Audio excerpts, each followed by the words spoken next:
थोड़ी सी थ्योरी करेंगे पहले इसकी, फिर क्वेश्चंस करेंगे। तो पहले तो लेट्स सी कि हम सिस्टम को डिनोट कैसे करते हैं, what are the notations which we will be using. हम सिस्टम को लिखेंगे as A11x1 plus A12x2 plus A13x3 plus so on A1nxn is equal to B1. Then you will have A21x1 plus A22x2 plus A23x3 plus A2nxn is equal to B2. Continues on. AM1x1 plus AM2x2 plus AM3x3 plus AMnxn is equal to Bm. यहाँ पे m होगा।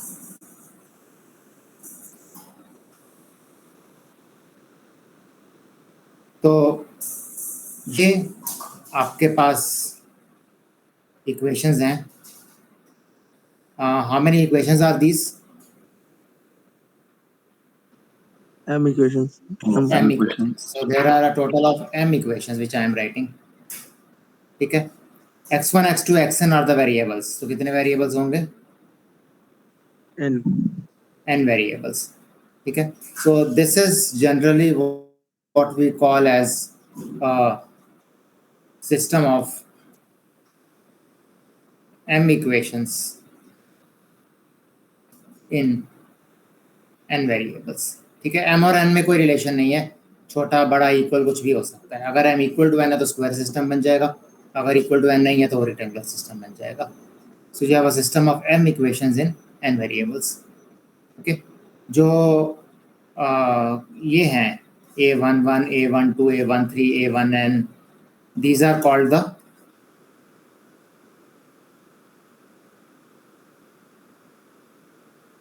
the ये जो constants हैं, constants, and इनको हम कहते हैं, ठीक है, we call them as the coefficients of the system. ठीक है। तो ये जो सिस्टम में AIJs हैं जितने भी, ठीक है, 1 लेस देन और equal to I less than और equal to M and 1 less than और equal to J less than और equal to N, that's how the INJs vary. So these are what we call as the coefficients in the system, या coefficients of the system. ठीक है, they are all constants, they are known. ठीक है, they are known quantities. For a given system there will be known quantities. And जो आपका इधर है right hand side पे, जो ये B1, B2, Bn है, ठीक है, they are also constants, actually they are also known. ठीक है। तो ये जो आपका B1, B2, Bm होगा, ठीक है, these are the coefficients on the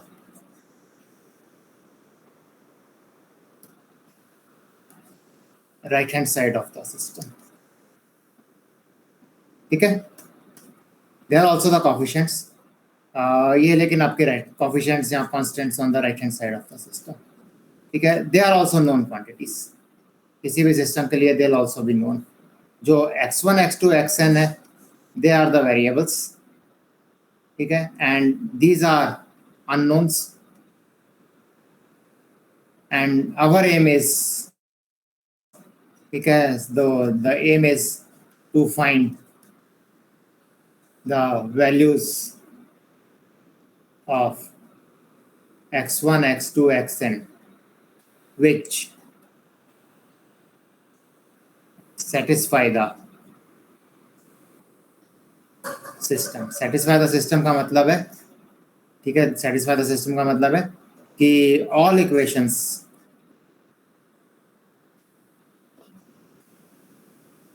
of the system should be simultaneously satisfied. ठीक है, सारी सिस्टम्स साइमल्टेनियसली होल्ड करनी चाहिए for those given values of x1 x2 xn. So ये जो आपकी x1 x2 xn की वैल्यूज आएंगी, this is what we call as solution to the system. This is what we call as the solution to the system. Is that okay? Yes, sir. ये standard चीजें हैं, आपको पता है already, मैं फिर से रिवाइज कर रहा हूँ इनको. So these x1 x2 xn which satisfy all the equations simultaneously, they are called the solution to the system. ठीक है. अच्छा, अब मैं ना मैट्रिसेस डिफाइन करता हूँ. मैं एक A मैट्रिक्स लिखूंगा, ठीक है, which will be the coefficient matrix given by A11, A12, A1n, ठीक है, A21, A22, A2n, A31, A32, A3n, ठीक है, and so on, AM1, AM2, AMn, ठीक है. This is an m cross n matrix and this is called the matrix of coefficients of the system. ठीक है. जो आपके coefficients हैं उसकी मैंने एक मैट्रिक्स बना ली है, वो एक m cross n मैट्रिक्स होगी with the entries A11, A12, A1n, A21, A22, A2n and so on. This is the matrix of the coefficients of the system. ठीक है. इसी तरह से मैं जो ये वेरिएबल्स हैं x1, x2, xn, इसको मैं एक कॉलम की फॉर्म में लिखूंगा. आई जस्ट टेल यू मैं कॉलम की फॉर्म में क्यों लिख रहा हूँ. It would be an m cross 1 system और इसको मैं x से डिनोट करूंगा. ठीक है.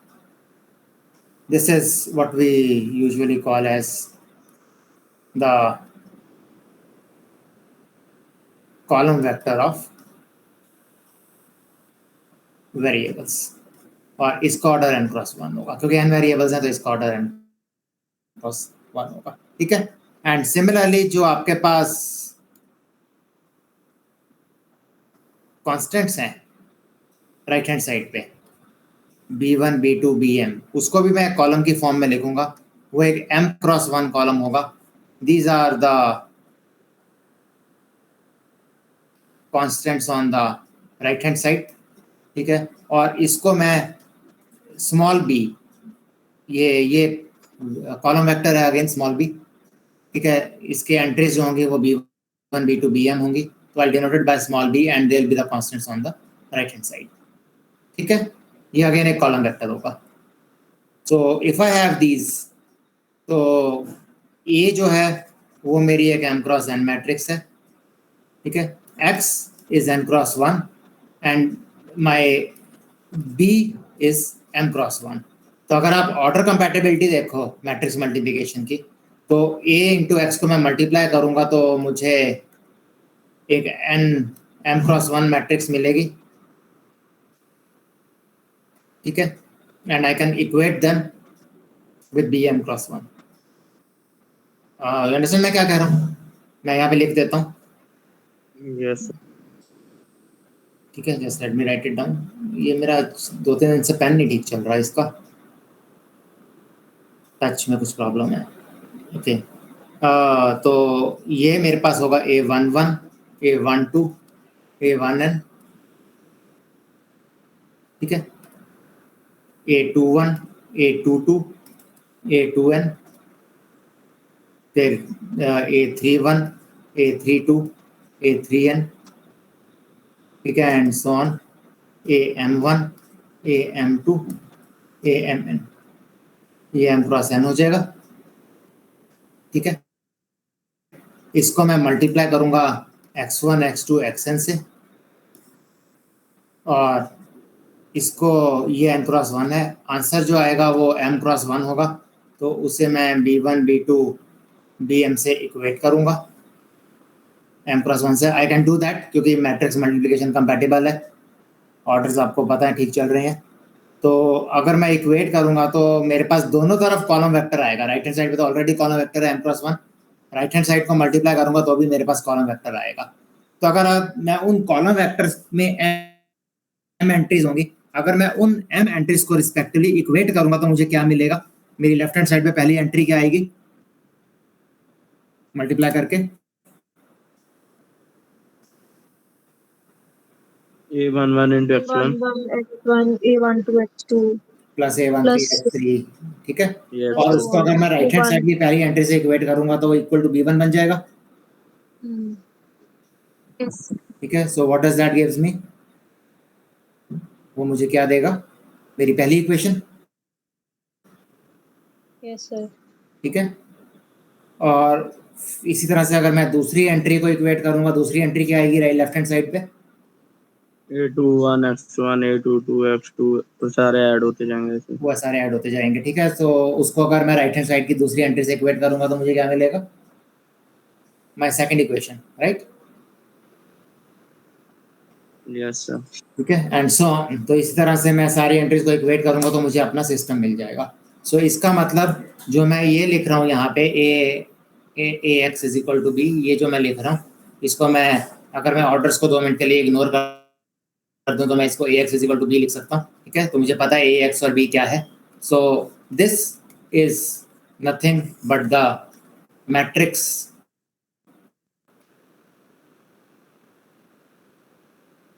notation of the given system, ठीक है। This is the matrix notation, is that okay.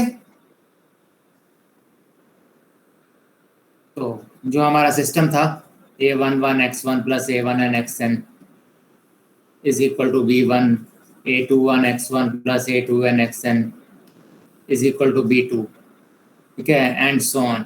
AM1 x1 plus AM n xn is equal to BM। So इस सिस्टम की जो मैट्रिक्स फॉर्म है वो ये है, इज दैट ओके।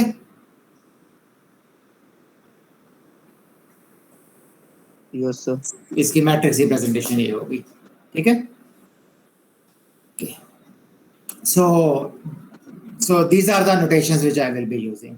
मैं इस नोटेशन को यूज करूंगा। मुझे अब पता है यहाँ पे ए एम क्रॉस वन है, एम क्रॉस एन है, एक्स एम क्रॉस वन है और बी एम क्रॉस वन है, ठीक है। आई नो द ऑर्डर्स, तभी हम कंपेयर कर सकते हैं। अच्छा, अब एक इंपॉर्टेंट रिजल्ट है, ठीक है, वो ये है, given a system of linear equations, ठीक है, adding a multiple of an equation to another equation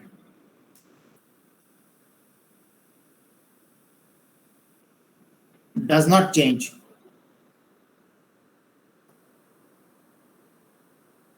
its solutions। इसका मतलब समझते हो, मैंने थोड़ा सा वेगली वो लिखा है, थोड़ा सा लेमन लैंग्वेज में, ठीक है, कि अगर मेरे पास कोई भी सिस्टम है, सपोज ये है मेरे पास x1 plus x2 is equal to 2 and 2x1 minus x2 is equal to 3। अगर मैं इन दोनों को ऐड करूंगा, सेकंड में फर्स्ट ऐड करूंगा, फर्स्ट को अगर मैं सेम रखता हूँ, ठीक है, और इन दोनों को मैं ऐड करता हूँ तो मुझे मिलेगा 3x1 plus 0 into x2 is equal to 5। तो ये सिस्टम हो या ये सिस्टम हो, इनका सोल्यूशन सेट सेम होगा। समझते हो मेरी बात? Yes, sir. ठीक है, ऐसी सॉल्व भी ऐसे करते हो तो इससे आपके पास x1 की वैल्यू 5/3 आ जाएगी, ठीक है, और इधर से x2 की वैल्यू 2 माइनस 5/3 आ जाएगी which is equal to 1/3। So x1 is 5/3 and x2 is 1/3। तो अगर मैं ये वैल्यूज इसमें डालूं, चाहे मैं इसमें डालूं, दोनों सिस्टम्स साइमल्टेनियसली सेटिस्फाई होंगे। So any solution of this system is the same as any solution of this system and vice versa, ठीक है। So adding a multiple of equation to another equation does not change its solution set.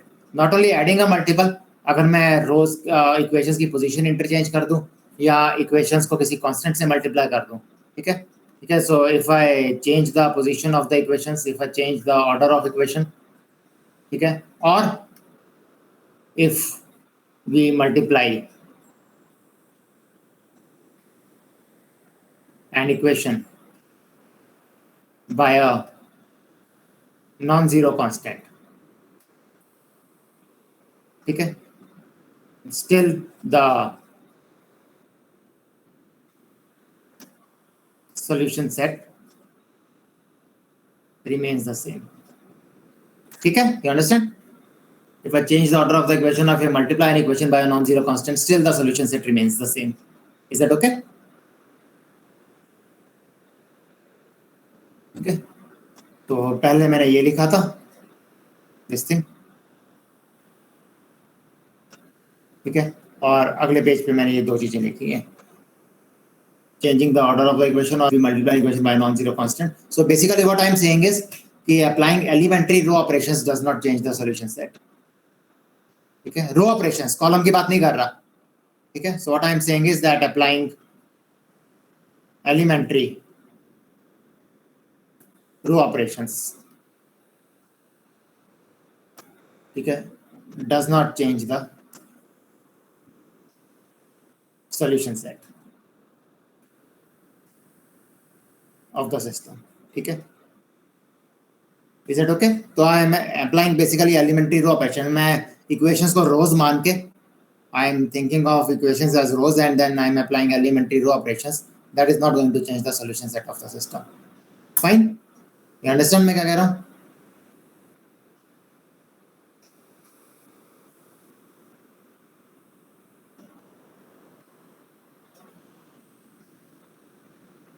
Clear है मेरी बात? Yes, sir. ठीक है? Okay. Now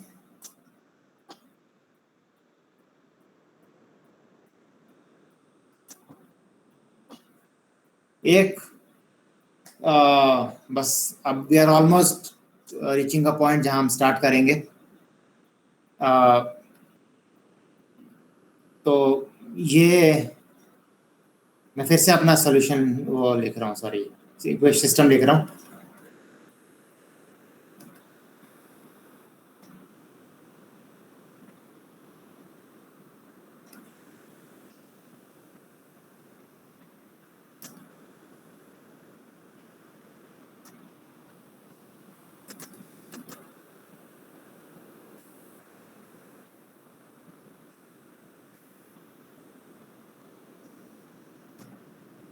ठीक है? ये मेरा सिस्टम है. मैट्रिक्स फॉर्म में मैं इसको लिखूंगा as ax is equal to b. ठीक है? मैं ना एक मैट्रिक्स बनाऊंगा.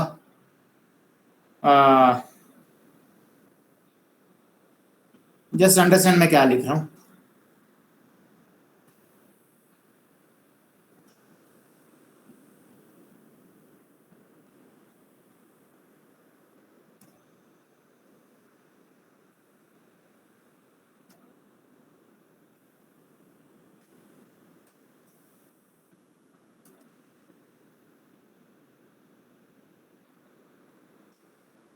ये तो मेरी ए मैट्रिक्स है.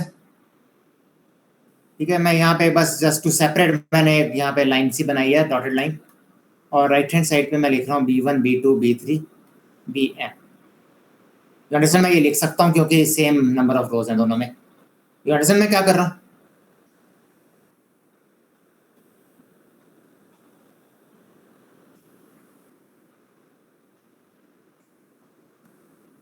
This is how I denote it.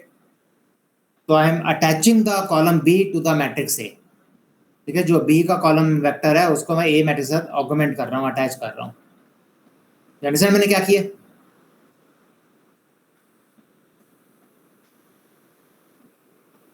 जोड़ा है दो मैट्रिसेस को सिर्फ. ठीक है? So this is what we call as A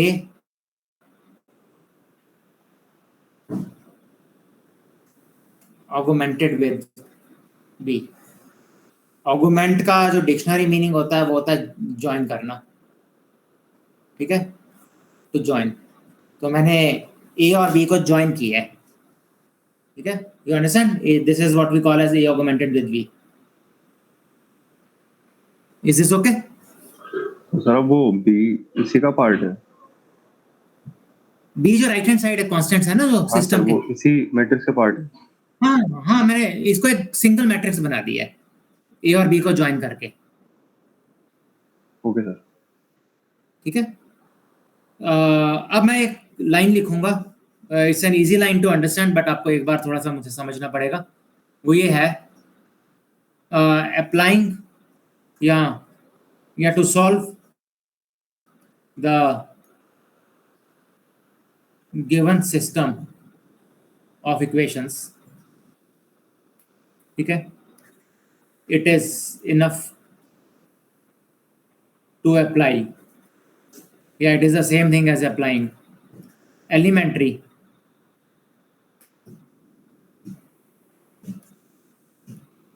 row operations on the matrix.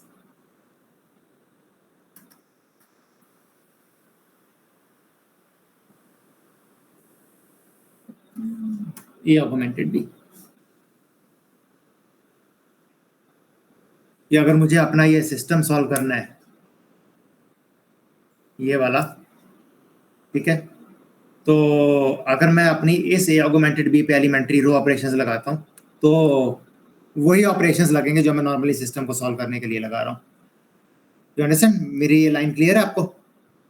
To solve the given system of equations, it is enough to apply elementary row operations on the matrix A augmented B.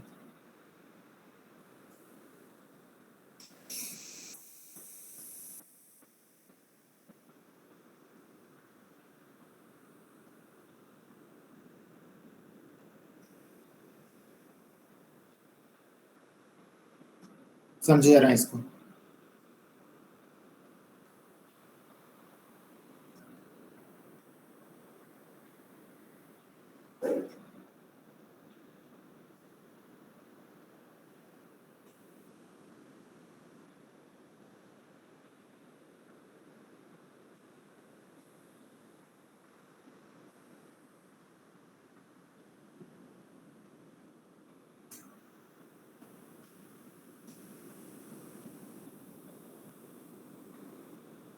You understand this?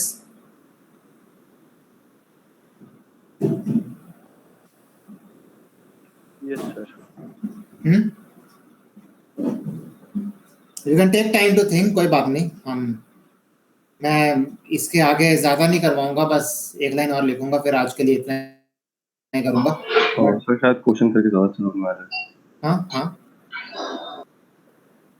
क्या कह रहे हो?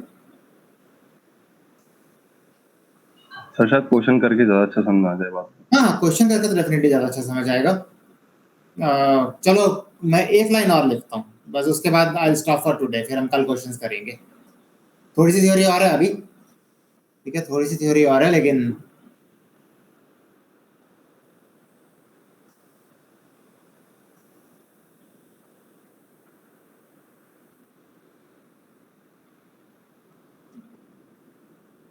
कल ही continue करेंगे. एक line और लिखूंगा. मेरा एक यहाँ पे क्वेश्चन है,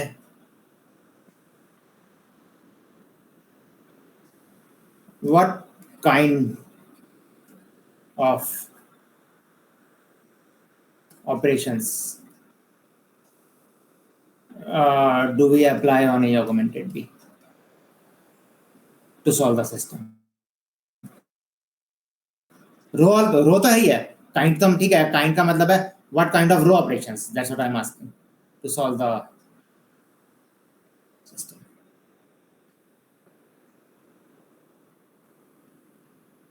मतलब किस तरह से, किस सीक्वेंस में मैं रो ऑपरेशंस को अप्लाई करूं कि मेरा सिस्टम सॉल्व होने के करीब पहुंचे.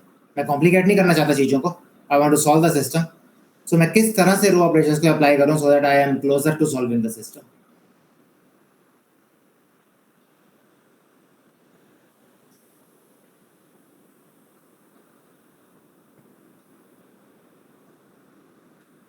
The answer is, if you can tell me, we convert the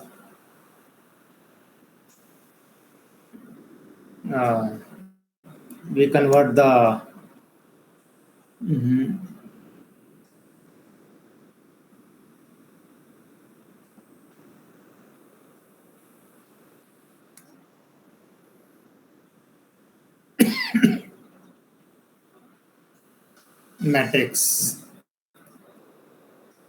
A augmented B किस में कन्वर्ट करना है मुझे? टू इट्स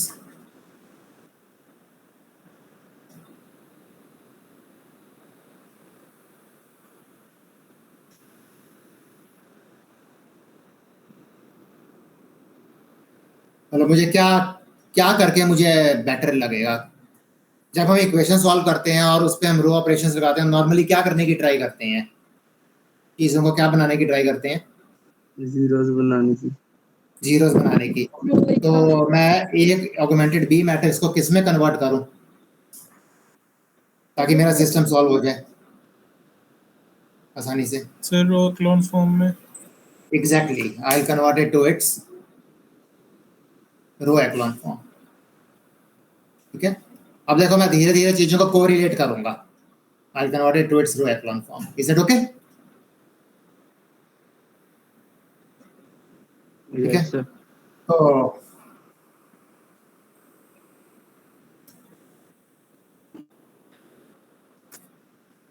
चलो, टू बी कंटिन्यूड।